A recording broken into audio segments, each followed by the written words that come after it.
Kita ke Sarawak, fokus dari bumi ke nyalang. Kerjasama semua pihak dalam pembangunan sesebuah sekolah adalah penting. Perincian lanjut bersama Bu Mawin. Silakan Bu Ma.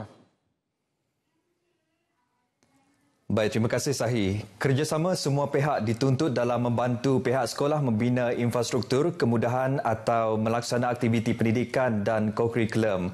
Mengambil contoh pembinaan bangunan prasekolah Sekolah Jenis Kebangsaan SJK Chung San Sebauh yang dibangunkan hasil sumbangan pelbagai pihak termasuk pemimpin politik, sekaligus ia membuktikan kerjasama masyarakat terhadap pembangunan pendidikan di daerah Sebauh. Menteri Pelancongan Seni dan Budaya Datuk Seri Tiong King Sing yang juga Ahli Parlimen Bintulu mahu pihak pengurusan sekolah perlu sentiasa proaktif bagi memastikan prasarana sekolah dapat dibangunkan dan aktiviti sekolah dapat dijalankan secara konsisten serta berkesan. Beliau berucap merasmikan bangunan baharu prasekolah SJK Chung San Sebauh malam tadi. Bangunan prasekolah SJK Chung San itu dibangunkan melalui peruntukan masing-masing lebih RM200,000 daripada Menteri Industri Makanan, Komoditi dan Pembangunan Wilayah Sarawak, Datuk Seri Dr. Stephen Rudy Utom yang juga Ahli Dewan Undangan Negeri Kemenar dan Datuk Seri Tiong King Sing. Menurut Guru Besar SJK Chung San, Yap Mun Si turut menyumbang Ahli Perniagaan Tempatan Tan Sri Ye Ming Seng serta pelbagai pihak di Sebauh menerusi lembaga pengurusan sekolah. Sekolah tersebut yang menjadi pilihan majoriti murid Bumiputra berbanding murid Cina itu mempunyai jumlah pelajar perdana 177 orang, 61 murid prasekolah, 18 guru dan 4 orang anggota kumpulan pelaksana. Ekoran peningkatan murid prasekolah saban tahun, bangunan baharu diperlukan bagi menampung keperluan tersebut. Bangunan bahan ini amat diperlukan kerana boleh memenuhi murid prasekolah yang semakin ramai. Bangunan ini dibina dari tahun 2020 hingga 2022 melalui sumbangan-sumbangan bangunan ini daripada YB, lembaga sekolah, Jawatan Kuasa Kemajuan dan Keselamatan Kampung JKK Sebauh dan orang ramai. SJK Chung San Sebauh dibina pada tahun 1935 di atas sebuah bukit berhadapan Sungai Kemenar telah melalui 3 kali perubahan lokasi atas beberapa faktor. Mewakili pihak lembaga pengurusan SJK Chung San, Kapitan Chang Ming Chow bersyukur dan berterima kasih atas sumbangan dan bantuan semua pihak dalam memastikan bangunan prasekolah itu dapat dibangunkan.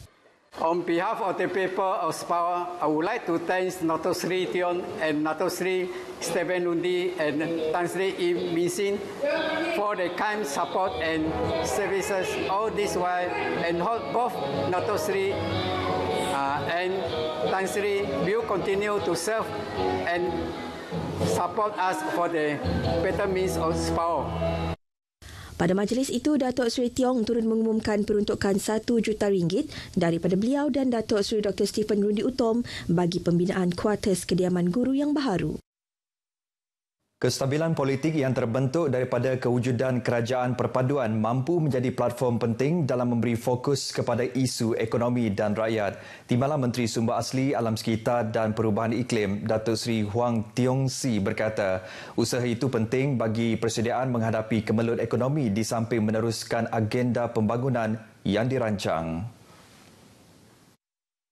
Datuk Seri Huang menjelaskan kestabilan politik bagi sesebuah negara amat signifikan kerana ia memberikan kesan besar kepada ekonomi untuk terus berkembang sekaligus memberikan kesejahteraan kepada rakyat.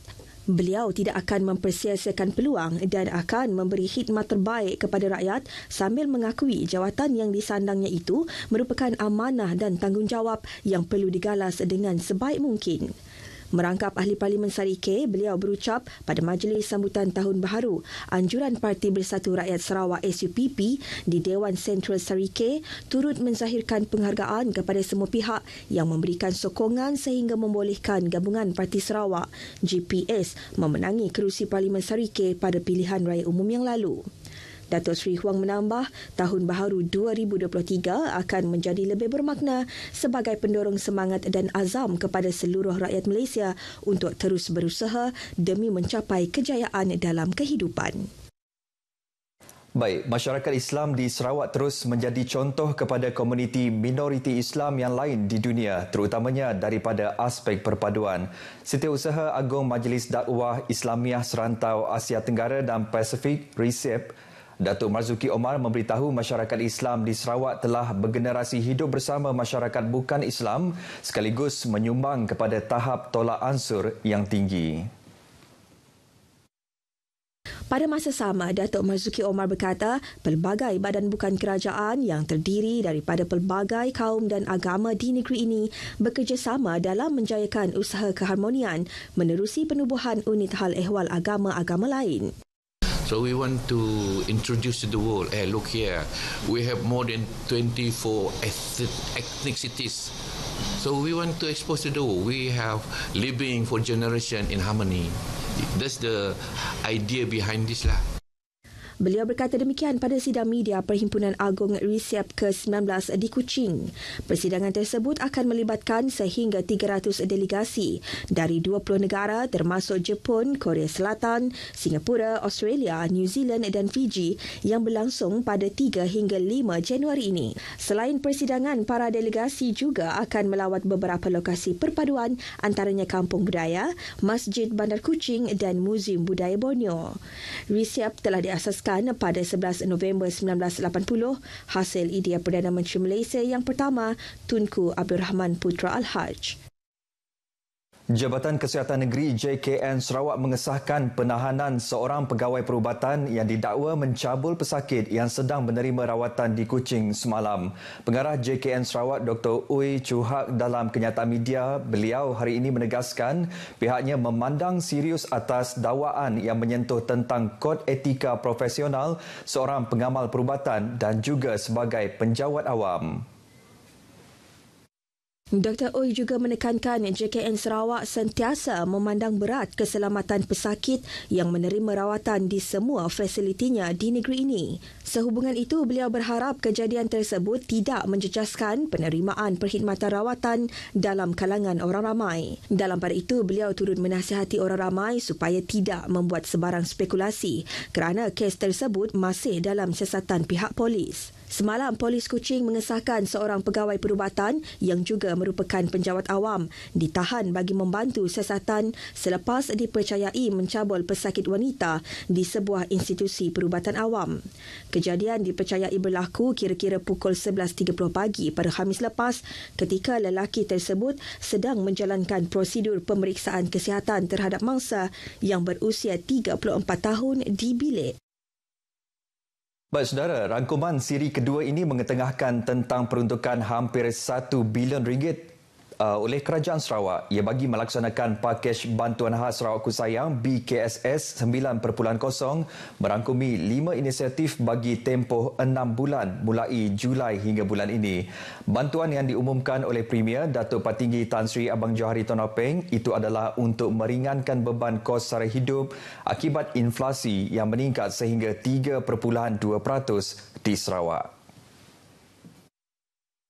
Antara inisiatif tersebut adalah diskaun bil elektrik 5% sehingga 25% kepada pengguna domestik komersial dan industri termasuk pengusaha peruncit makanan sekaligus memberi manfaat kepada 685,000 pengguna dengan kos 201.76 juta ringgit. Diskaun sebanyak 10% sehingga 25% ke atas bil air bulanan untuk pengguna domestik, komersial dan industri yang membabitkan peruntukan berjumlah 35.34 juta ringgit. Cukai pintu juga diberikan diskaun sebanyak 25% untuk taksiran cukai pintu tahunan melebihi RM400 dan diskaun 30% untuk kadar cukai pintu tahunan RM400 ke bawah untuk premis kediaman, komersial, industri dan premis pegangan khas. Sarawak juga telah mencatat pelbagai kejayaan penganjuran acara berprestij dan memenangi anugerah sepanjang tahun 2022.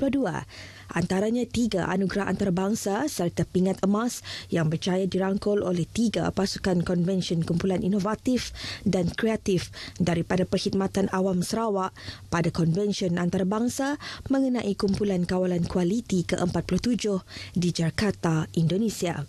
Sementara itu, Persekutuan Institut Wanita Sarawak SFWI telah menganjurkan Persidangan Kawasan Wanita Negara Bersekutu Dunia ACWW ke-13 untuk Asia Tenggara dan Timur Jauh dari 4 hingga 6 Julai lepas di Kuching yang turut dimeriahkan dengan kehadiran Raja Permaisuri Agong Tunku Azizah Aminah Maimunah Iskandariah. Tahun ini merupakan tahun yang berjaya bagi Sarawak apabila atletnya telah menghasilkan keputusan yang baik dalam usaha menjadikan negeri ini kuasa sukan negara. Jagoh powerlifting negara, Boni Bunyau Gustin sekali lagi mengharumkan nama negara di persada antarabangsa apabila muncul juara kejohanan powerlifting para terbuka Asia Oceania 2022 di Pyeongtaek, Korea Selatan yang melayakkan beliau ke Sukan Paralimpik Paris 2024. Dalam pada itu, Dr. Melvin Abdullah telah menyumbangkan 1 pingat emas melalui acara Men's Athletic Fizik bagi kategori 160 cm ke atas. Budak Ancah turut berjaya meraih 2 pingat emas dalam kejohanan bina Badan Asia di Maldives Julai lalu. Atlet berusia 50 tahun itu merangkul pingat emas kategori 68 kg dan kategori Masters. Semoga tahun baru 2023 bakal membawa Sarawak lebih cemerlang di persada antarabangsa. Baik saudara, sekian berita dari Sarawak. Salam perpaduan dan selamat menyambut tahun baru 2023. Kita kembali bersama Sahi di Angkasa Puri. Sahi, silakan. Terima kasih, Buma.